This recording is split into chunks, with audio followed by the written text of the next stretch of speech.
오늘 우리가 요한계시록 5장 말씀을 읽습니다. 우리가 어제 읽은 4장과 5장의 내용에서 하늘의 보호자에 관한 환상을 사도 요한에게 보여주셨습니다.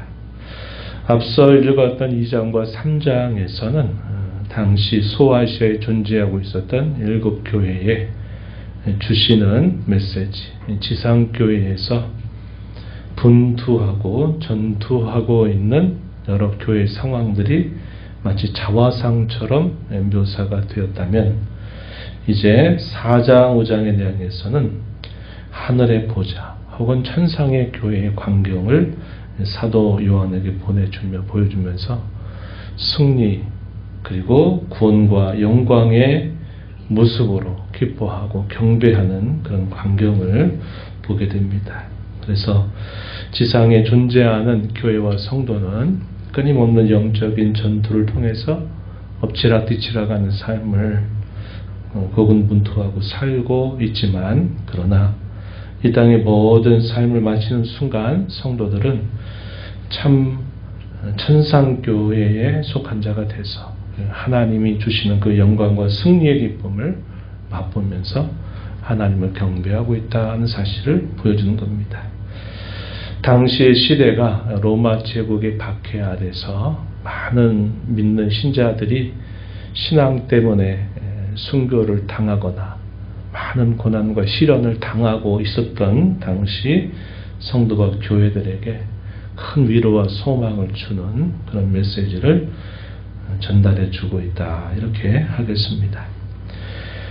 오늘 우리가 읽는 이 5장의 내용에서도 하늘의 보호자의 모습이 그려지면서 일사불란하게 하나님을 찬양하는 내용들이 소개가 되는데, 그 찬양의 내용이 소개되기 직전에 어떤 모습이 그려지냐면, 7인으로 봉한 책을 일찍 죽임을 당하신 어린 양이 그 봉한 책을 떼기에 합당하다라는 사실들을 알게 되면서 그 어린 양에 대한 찬양이 쭉 질서정연하게 일사불란하게 그 찬양이 이루어지고 있는 광경을 보여주고 있다 하는 것입니다.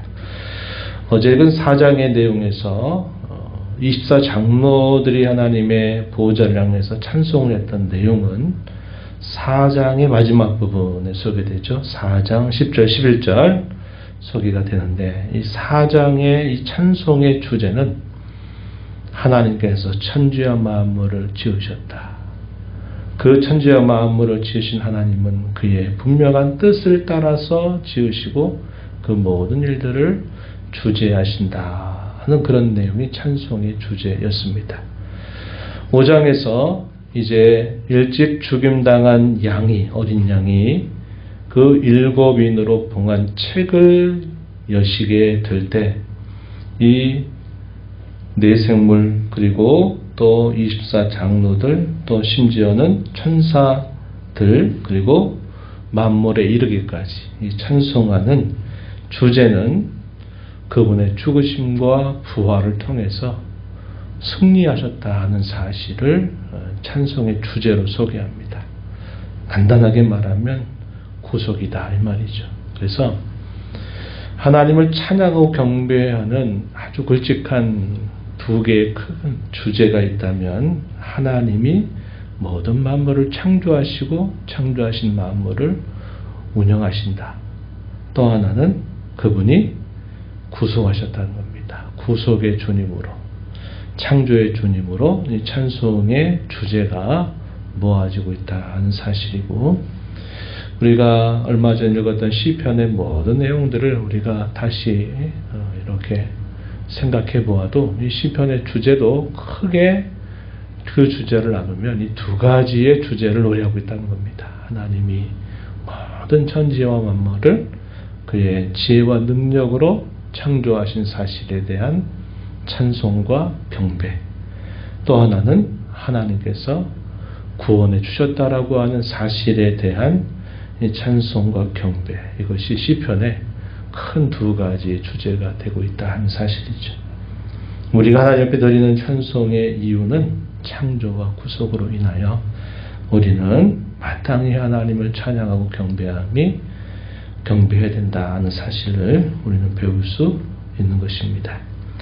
본문으로 들어가셔서 1절부터 5절 이런 내용은 천상의 광경에 대해서 쭉 계속 묘사를 해줍니다.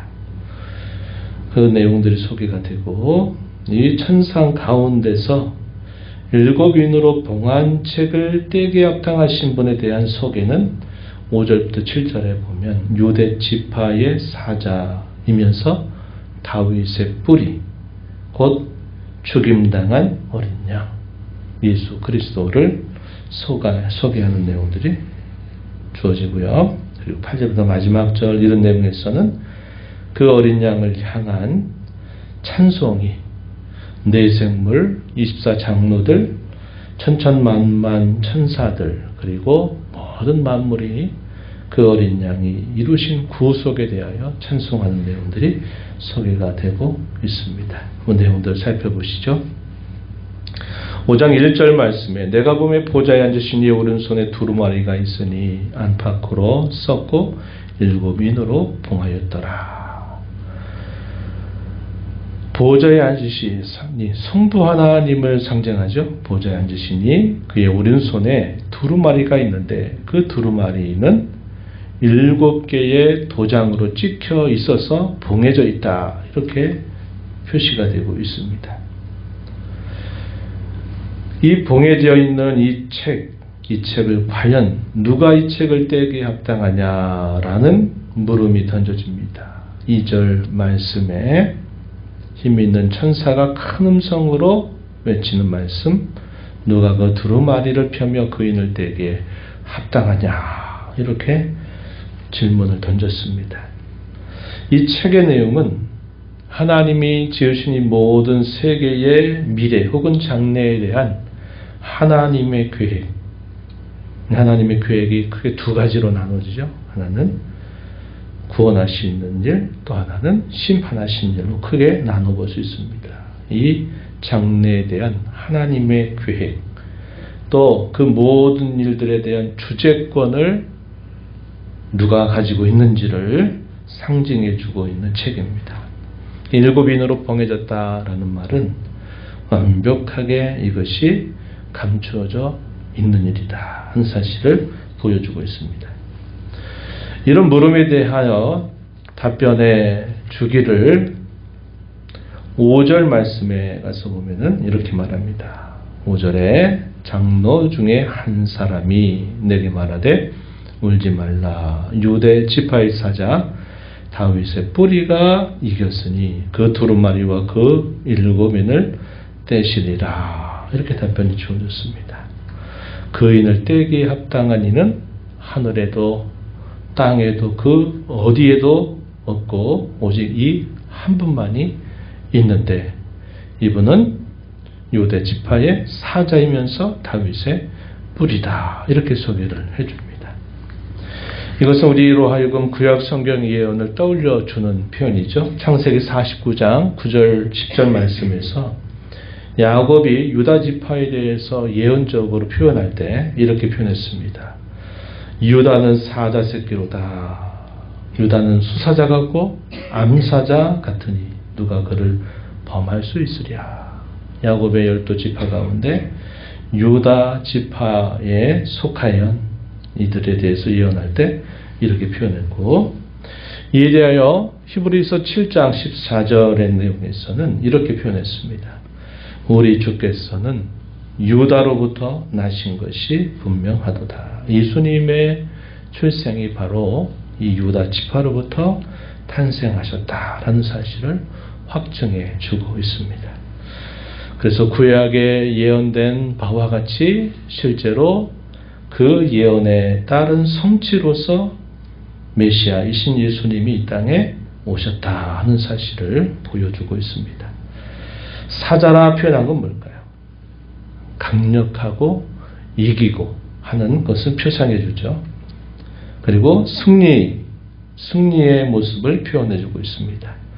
그는 또한 다윗의 뿌리로 오셨다라고 말하죠. 이것도 역시 선지자들의 예언의 내용들이 되고 있다 하는 겁니다. 구약 시대부터 예언했던 그분이 바로 이 7인으로 봉해져 있는 두루마리 책을 떼기에 유일하게 합당하신 분이다. 이렇게 소개를 해줍니다. 6절에서는 직접적으로 표현하기를 일찍 죽임을 당한 어린 양으로서 그분을 묘사해 주고 있다는 것입니다.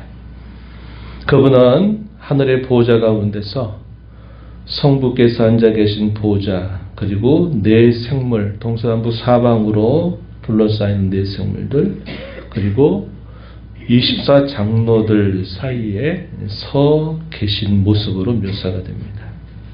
그런데 어떻게 이기셨느냐 할 때 이렇게 표현했습니다. 죽임을 당하심으로 이기셨다. 이렇게 표현하죠. 6절에 내가 또 보니 보호자와 네 생물과 장로들 사이에 한 어린 양이 서 있는데 일찍이 죽임을 당한 것 같더라. 분명히 5절에서는 이겼다라고 표현했습니다.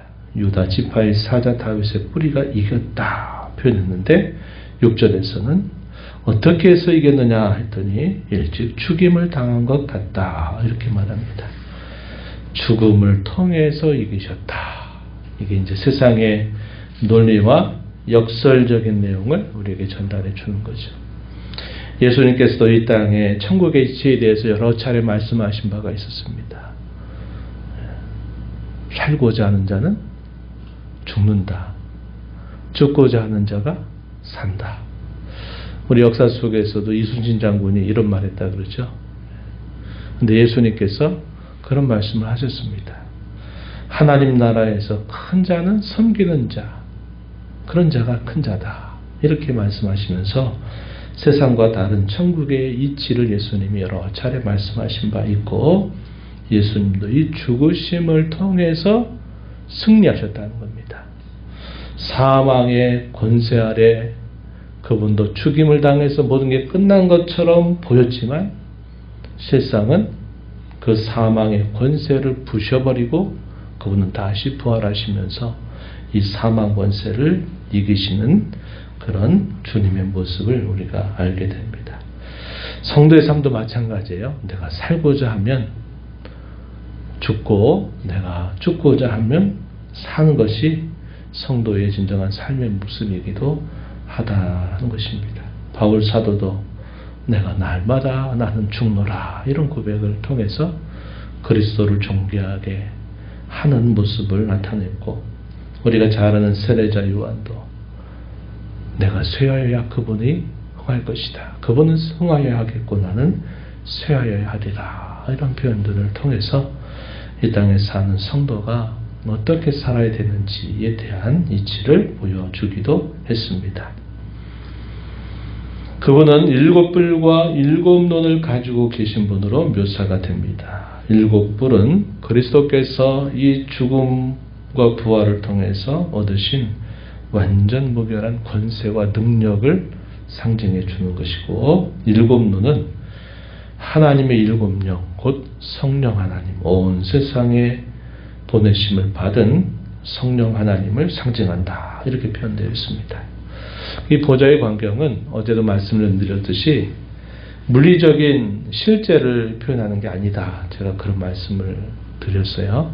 실제적으로 우리가 보지 못하는 넓고 높은 하늘에 하나의 보호자가 있고 거기에는 성부 하나님이 계시고 그 곁에는 어린 양이신 예수님이 서 계시고 또 거기에는 7영이신 성령님이 계신다. 이렇게 생각을 해서는 안 된다 이 말입니다. 상징적인 표현이다 하는 것입니다.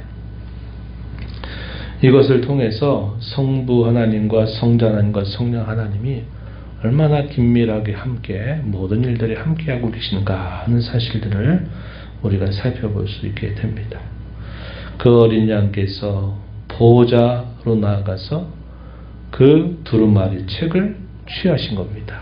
그리고 취하신 그 책을 이제 하나하나 인으로 봉해진 것을 떼시면서 어떤 일들이 펼쳐지는가 하는 내용들이 이제 이후에 계시록의 말씀에서 쭉 소개가 된다 하는 것을 우리가 볼 수 있다는 겁니다. 이것을 통해서 우리가 확인하게 되는 중요한 사실들은 뭘까요? 이 땅에 일어나는 모든 일들이 우발적으로 일어나는 일이 없다. 그리고 이러한 이 모든 일들이 악의 세력이 아무리 크게 날뛰고 세상을 어지럽게 만들고 혼란과 파멸로 이끌어가는 것처럼 겉으로 보일지라도 하나님이 여전히 이 모든 세상을 그의 능하신 손으로 붙들고 계신다 하는 겁니다. 그래서 이런 사탄이나 모든 악의 세력도 하나님의 수중 안에 있고 그것들은 결국 다 하나님이 그의 뜻을 이루시는 하나의 방편이 되고 수단으로 사용되고 있다는 사실을 우리는 주목해야 되겠다 하는 겁니다. 이러한 모습을 보고 있는 이 보호자에 둘러싸여 있는 여러 존재들이 어린 양을 찬양하는 내용들이 이하에 소개가 됩니다. 8절 이하에 내생물과 24장로들의 부르는 찬양, 새 노래라고 부를 수 있는 것입니다. 9절 10절에 묘사가 되죠. 새 노래를 불러 이르되 두루마리를 가지시고 그 인봉을 떼기에 합당하시도다. 일찍 죽임을 당하사 각 족속과 방언과 나라와 백성과 나라 가운데서 사람들을 피로 사서 하나님께 드리셨다. 그들을 하나님 앞에 나라와 제사장으로 삼으셨다. 그들을 땅에서 왕노릇하게 하셨다. 그 어린 양께서 행하신 그 놀라운 일에 대하여 찬양하는 새 노래로 찬양하는 모습이 표현되고 있고, 이어서 천천만만의 천사들의 찬송이 이어집니다. 12절에 죽임을 당하신 어린 양에게 능력과 부와 지혜와 힘과 존귀와 영광과 찬송을 올려드리는 모습이 묘사가 되고, 또 마지막에 화답하는 만물들이 하나님께 찬양하는 내용들이 소개가 되고 있습니다.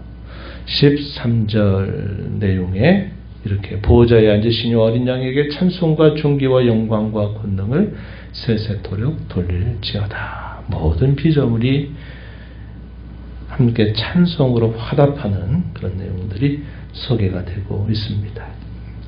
이것이 지금도 천상에서 이루어지고 있는 실제적인 일임을 보여주면서 이 땅에 사는 성도가 바로 이러한 영광스러운 광경을 늘 염두에 두면서 이 땅에서도 우리가 그러한 놀라운 찬양이 함께 화답하고 우리의 삶을 통해서 입술을 통해서 찬양과 경배를 통해서 하나님 앞에 이러한 찬송에 화답하는 삶을 살아가야 됨을 배우게 됩니다. 오늘 신년의 첫 주일, 복된 주일을 맞습니다. 주일은 공적으로 하나님 앞에 나오는 자리고 하나님의 베푸신 그분의 은혜를 함께 노래하고 찬송을 통해서 경배하고 하나님께 우리가 영광을 돌리는 시간이 됩니다. 이러한 천상의 예배의 광경, 천상의 이 찬양과 경배에 오늘도 복된 주일이 땅에 속해 있지만 성도된 저와 여러분이 구원의 하나님 우리 주 예수 그리스도를 높이 찬양하며 영광 돌리며 그 기쁨이 저와 여러분 모두의 심령 속에 함께하는 복된 주일이 되도록 함께 기도하시고 또 열망을 가지고 하나님 앞에 나오는 저와 여러분 모두가 되기를 바랍니다. 하나님 아버지 감사합니다. 저희들에게 이 새벽 시간 또 깨워주셔서 아버지 앞에 서게 하시고 저희가 주신 이 말씀을 통하여 하나님 저희들을 존귀하게 하신 하나님의 은혜와 그 사랑을 다시 한번 확인케 하시고 저희들을 얼마나 사랑하시는지 피를 흘려서 저희들을 사셔서 나라와 제사장으로 삼아주시고 장차 저희들로 하여금 왕노릇하는 존귀한 신분을 저희에게 덧입혀 주신 일을 기억하며 구원의 하나님 오늘도 깊이 찬양하며 또 기쁨으로 노래하며 찬양과 경배를 드리는 저희의 삶이 되게 하시고 비록 땅을 산다 할지라도 하늘에 속해 있는 영광스러운 천상의 예배에 저희도 늘 함께 동참하며 살기를 기뻐하고 힘써 살아가게 하시며 하늘의 영광을 저희 가슴에 품고 이 땅을 살아가는 저희들이 되게 하여 주옵소서.